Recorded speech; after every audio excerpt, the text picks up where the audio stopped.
Muy buenos días, sean bienvenidos a un nuevo capítulo de Octavo Día. El día de hoy hablaremos acerca de un tema que intriga bastante a nivel nacional, la prospectiva. Pero la pregunta es, ¿qué es la prospectiva? La prospectiva es el estudio del futuro para influir en él.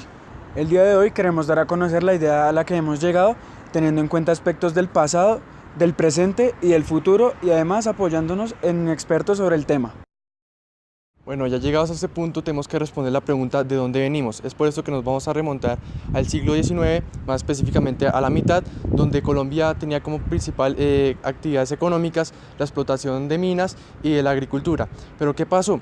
Gracias a los conflictos entre liberales y conservadores, estas actividades se vieron drásticamente afectadas y es por esto que se introdujeron nuevas reformas las cuales buscaban terminar radicalmente la violencia entre liberales y conservadores.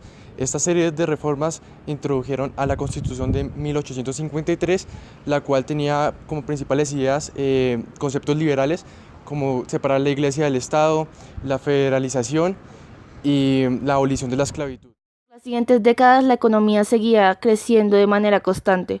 Uno de los picos más altos fue en 1976, donde Colombia vive la bonanza cafetera. La libra de café llegó a costar hasta $3.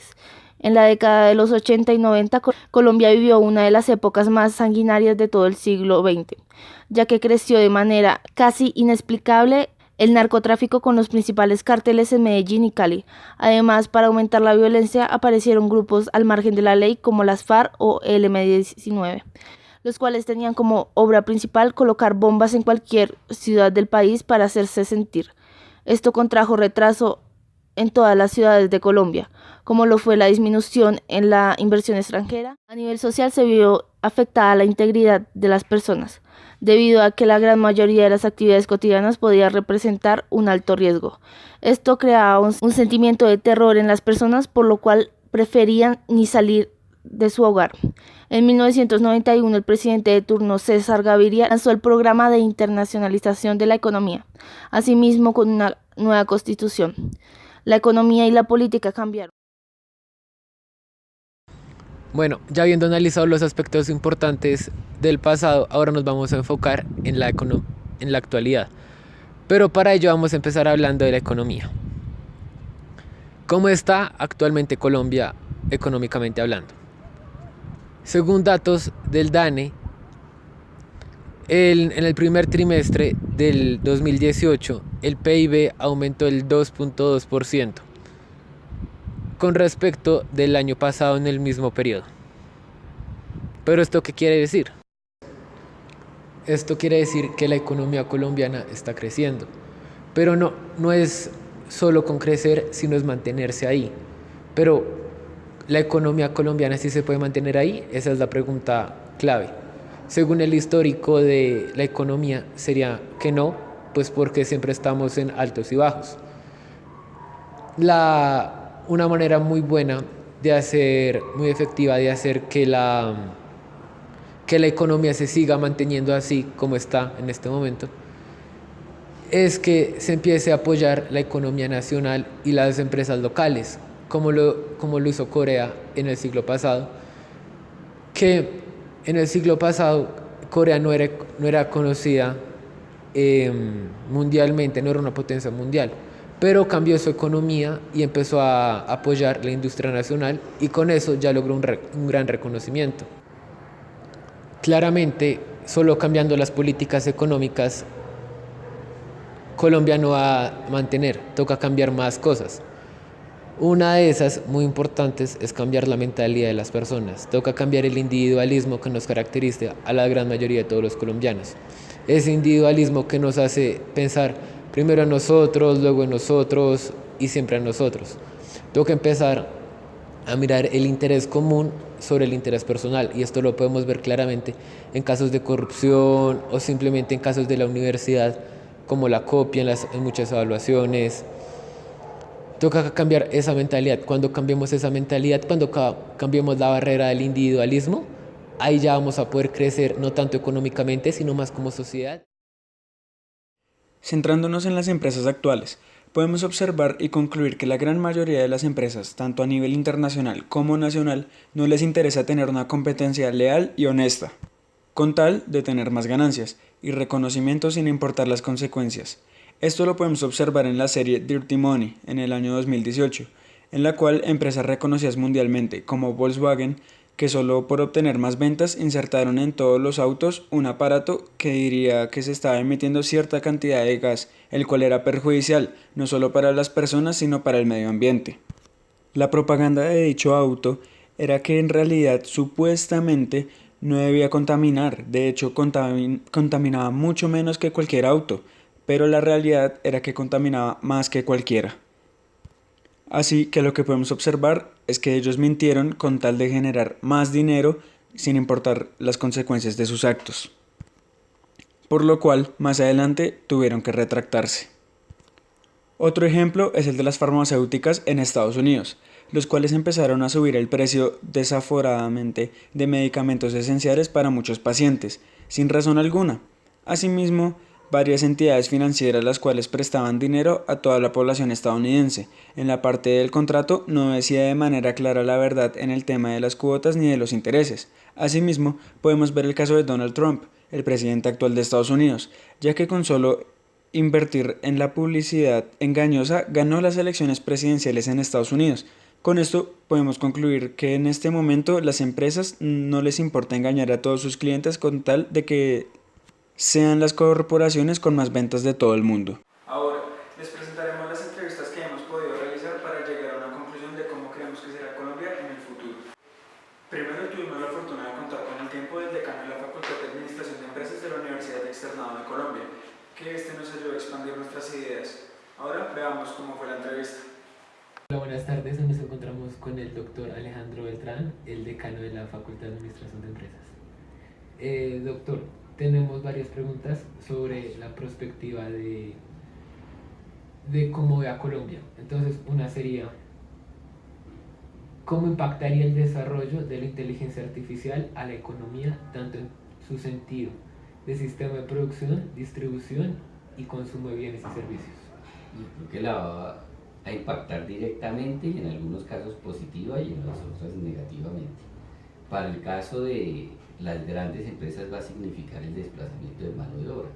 Bien sabemos que Colombia es una economía emergente donde básicamente el potencial de mano de obra es muy alto y evidentemente a través de la inteligencia artificial, la Big Data y demás, pues se van a desarrollar una serie de automatizaciones que probablemente reemplacen en muchos casos a capital humano.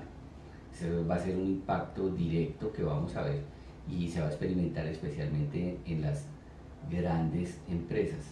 Por el otro lado están las pymes, que son una gran proporción de nuestras compañías y que muy seguramente con algunos de los avances en inteligencia artificial se van a ver gratamente beneficiados positivamente.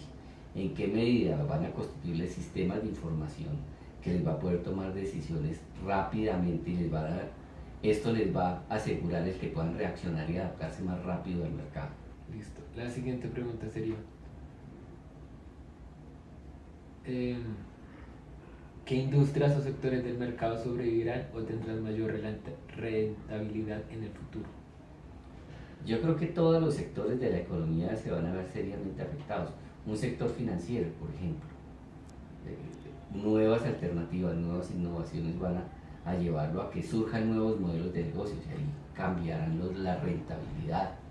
Las empresas de consumo masivo, por ejemplo, con todos los nuevos esquemas de distribución, de inteligencia de mercados, van a cambiar totalmente su modelo de operación.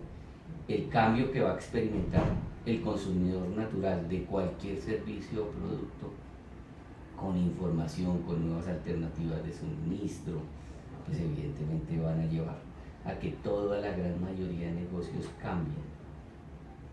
Hay una estadística muy significativa. Si ustedes revisan las 500 empresas más grandes que Fortune reporta año a año y comparan las del 2017 con las de 1965, por ejemplo, las 15 primeras, de esas solo sobreviven 2 de 1965, las demás han desaparecido. Eso que implica claramente que no se han podido adaptar. Y ese va a ser uno de los grandes retos a los que nos vamos a enfrentar en la economía colombiana, en los diferentes sectores en los cuales tenemos presencia la gran mayoría de compañías del país. Ahora vamos a responder la siguiente pregunta. ¿Cómo afectará la cuarta revolución industrial a la economía colombiana? Para empezar, se resalta que el Foro Económico Mundial, en un reciente estudio publicado en la edición de 2017 de Davos, estimó que se pueden generar 100 trillones de dólares adicionales para la economía, gracias a la digitalización y a la democratización de la tecnología, según Rivas en el 2017. La impresión en 3D, inteligencia artificial, los vehículos autónomos, el Big Data y la analítica de datos, el Internet de las cosas y la manifestación de los robots, ya sean físicos o digitales. Son algunas de las tecnologías que comandan esta revolución y que combinan sus crecimientos exponenciales entre sí para acelerarse y potenciarse. Teniendo en cuenta la información anterior, podemos establecer que la implementación de tecnologías supondrá un factor clave que impulsará la economía, es decir, que Colombia tendrá que centrarse en la inversión a nivel científico, ya que esta influenciará positivamente la creación de nuevas tecnologías, las cuales podrán competir en el mercado mundial. Sin embargo, la implementación de estas tecnologías en el futuro tendrá múltiples afectaciones. Una de ellas es el desplazamiento masivo de mano de obra, debido a la automatización de las tareas en las empresas y en una economía emergente como la de Colombia, donde el potencial y cantidad de mano de obra es muy alto. El desarrollo de automatizaciones que reemplacen el capital humano como la inteligencia artificial y el Big Data pueden ocasionar un desbalance en el empleo nacional si no se tienen las medidas de control correctas. Pero no todo son malas noticias. La cuarta revolución industrial, igual a las otras revoluciones, tendrá un efecto disruptivo sobre el empleo afectando su naturaleza, más no la oportunidad de participar en el trabajo mismo. Es por ello que los trabajadores no deben temer por la disponibilidad de trabajo en el futuro, ya que aunque la automatización industrial afectará a algunas profesiones tradicionales y su demanda a nivel global, también impulsará el surgimiento de nuevas plazas de empleo en torno a la automatización total de la manufactura industrial. Otro sector del cual se verá afectado es el empresarial. En este caso se beneficiará positivamente, debido a que la sistematización de información será mucho más eficiente, cosa que le permitirá tomar decisiones más acertadas, investigar nuevos mercados y tener un proceso de logística más efectivo. Ahora, ¿cuál será el papel del Estado dentro de esta nueva cuarta revolución? A pesar de que la cuarta revolución industrial se encontrará dentro de un modelo económico neoliberalista donde el Estado no debe intervenir en el mercado, esto no lo exonera de ajustarse a la nueva realidad. El Estado debe ser el puente que facilite la adaptación de las empresas y personas a la nueva realidad generada por la cuarta revolución tecnológica. Queremos profundizar a nivel personal, como sujetos. Se puede decir que es especialmente sobre quienes cae la importancia de la prospectiva, pues son quienes crean el futuro. No depende de otra cosa, así que tienen la responsabilidad de analizar el futuro y asimismo influir en él, para construirlo de una mejor manera, o por lo menos esa es la idea que se tiene. Por desgracia, no siempre ha sido así, pues en el pasado las personas solían vivir el momento y hacían las cosas para el momento y el futuro se quedaba en un ya veremos. Así que vivía solo trabajando y pasando los días, haciendo las cosas de una forma más individualista. Con el paso de tiempo, con los años, ahora se trata de llevar la mayoría de las cosas en conjunto, como teniendo la concepción de que entre todos se puede obtener mejores resultados, y efectivamente es así. Se espera que para el futuro la idea de trabajo en equipo se haya consolidado por completo, ya que es demostrado que de esta manera habrá menos competitividad, lo que es sinónimo de menos conflicto. Para concluir, no cabe duda alguna que tener claro los aspectos de la perspectiva es algo fundamental para poder construir nuestro futuro como colombianos. La gran ventaja que se tiene es que se saben cuáles son los efectos de la cuarta revolución tecnológica, pero lo que se debe plantear Colombia en estos momentos es cómo lograrlo y así identificar los factores que nos impiden avanzar y erradicarlos por completo.